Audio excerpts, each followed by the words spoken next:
physics ever. And this is where we start. Our landing gear is kind of broken right now. It's fine. Your captain has it all under control. I'm turning on the engines right now. Oh, this is gonna end terrible. First task, get this thing in the air. So far it's going and there goes engine 2. Okay. All right, I spawned this thing in without the landing gears collapsing. Looks like the emergency exit is open. That's fine. Who can use some fresh air in a plane? Anyways, we're currently flying. Oh, no, we're not. And voila, we already got this thing in the air, and I need to try landing this thing on the very lovely terrain. Let's simulate our first landing. So for this landing, I'm gonna try making it as smooth as possible. You guys know me, I'm like so good at this. Okay, here we go. I'm gonna go in this type of view right here, and then we're gonna turn off the engines. Isn't that what you do on landings? Okay, then we flare it right now. I got experience. All right, watch this. All right, touch and go. I don't like that landing. That did not feel good. My back is broken. No, we just lost the engine. It's still flying. What is it doing? Do you guys see it in the air? What? Okay, well, this is very concerning. All right, that's the practice round. We already know that. We discussed that before we started, obviously. So now this is for real. I need to actually try landing this thing without crashing and killing everybody. I've never done that before, but all right, so we got a nice landing spot over here. I don't know if there's even a single runway map on this game, which is kind of concerning. Your captain here has it all under control, so rest assured, I'm going to be turning off engines now. Okay, we don't need those anymore. And we are going to start flaring this thing as we did last time, but last time that was a test. Now here we go. We are starting to flare now. We're going to really pull it up. Oh, that did not look or sound or feel good. Okay, yeah, that's fine. Hey, okay, so today we're going to be climbing giant towers in Roblox and then jumping off. And you might be wondering why we're jumping off. In this video, I'm gonna buy, build, and test over 20 different weapons in LEGO. And at the very end, I'm gonna use them to fight another YouTuber in an ultimate LEGO war. So anyway, let's go. Okay, so this first weapon we're gonna look at is a DIY LEGO crossbow. And I'm gonna use a rubber band to add a working spring mechanism that can shoot with the pull of this trigger. And for the arrows, I'm gonna use a straw, which is hollow inside, so it should be able to fly through the air really fast. This is a LEGO projectile launcher. It's a tiny LEGO brick with a spring inside of it, and it can fit these tiny darts that shoot when you touch them. You can connect multiple together to shoot 2 at a time or even 3. So that's why I built this LEGO pistol, and it can shoot 10 of them at a time. Basically, when you pull on the trigger, it moves this lever that activates every dart. So let's see if we can take down some minifigs. Okay, targets have been eliminated. And just for fun, let's see if we can take down an entire army of minifigs with 72 of these shooters. Oh my gosh, that was so satisfying. Only 2 people survived that. For this next weapon, I'm gonna build a life-size sword that looks like something you'd see during medieval times. To make the sword very strong, I reinforced it with plates, and I used slope pieces to keep the edges sharp. It's got a textured handle for good grip and a guard. But to test if this is actually a good sword, we're gonna try to smite some cucumbers. Oh, look at that, the brown pieces broke. I think I was maybe too aggressive with that hit, so let's try a couple more. There you go, that worked. Okay, that was pretty easy, so we're gonna step it up another level and try to cut open a watermelon. Nope. Okay, the watermelon cracked and there's juice coming out.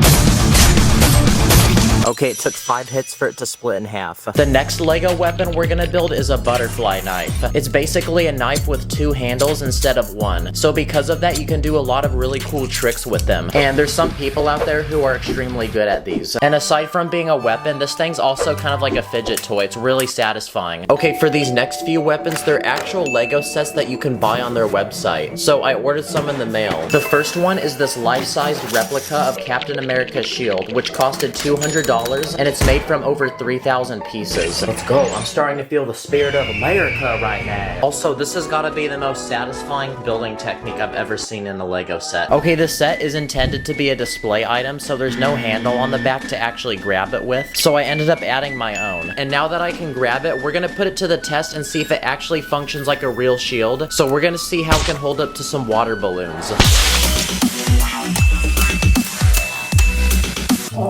One water balloon completely broke off like half of it.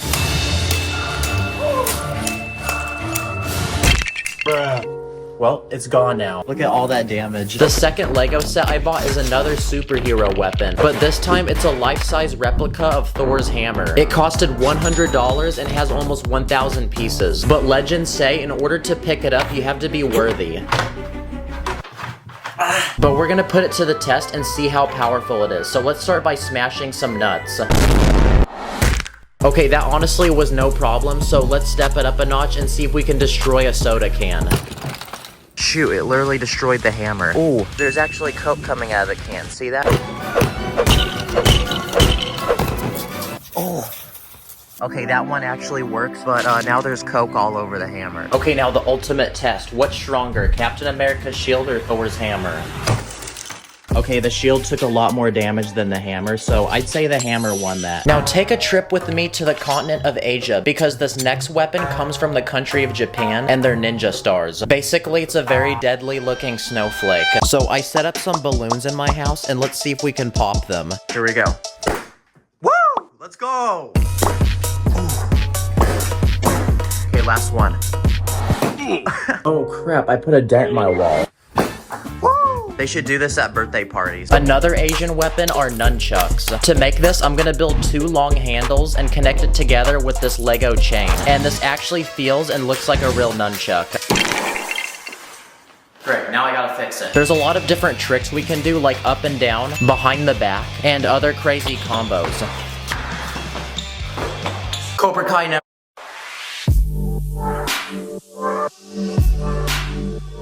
Total ad block. Dies. This next Lego weapon I built is known as a blowgun, and it's an ancient weapon that was used by indigenous people around the world. They shoot darts, so I built my own in Lego using the sharpest tipped Lego piece I could find. This weapon is very simple. You simply put your mouth on it, and then you blow it. Okay, here we go. Whoa, that's sick. Let's try out some quick target practice. So here's a piece of toilet paper that I grabbed from my bathroom. Ooh, we put a hole through it. It looks like it's actually pretty effective. What if we tried building a stick of Lego dynamite, kind of like this one for a minifig? So to build it, I'm gonna use these round red bricks and a tiny antenna piece on top to look like the piece of string you light. What if we built a Lego slingshot? This one uses 2 rubber bands and a net piece in the middle to fling an object. And the objects we're gonna fling are these round balls that I built. I'm gonna fill this one up with studs and let's see how explosive it is. Nice, that was pretty satisfying. Okay, now it's time to actually test out this slingshot. So here's a Lego police boat that floats in water, and let's try to sink it. Whoa, this boat is built different. Okay, now this whole time we've been talking about life-size Lego weapons, but what about tiny Lego weapons for something like a minifig? This one's called a stud shooter, and like the name says, it's a tiny gun that can shoot a Lego stud. So let's see if it can take down some minifigs.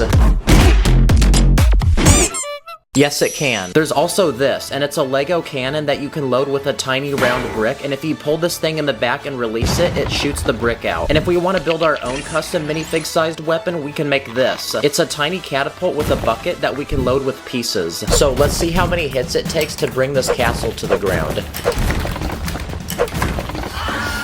Okay, I think that took about 4 hits. Another Lego weapon I want to build is a lightsaber. I'm gonna use these long Technic pieces to build a sturdy blade. Then I'm gonna cover these ugly holes up with plates. And now that our blade is finished, I'm gonna build the handle of the lightsaber. And just like that, here's a life-size Lego replica of a lightsaber. And it's actually sturdy enough to where you can do tricks with it.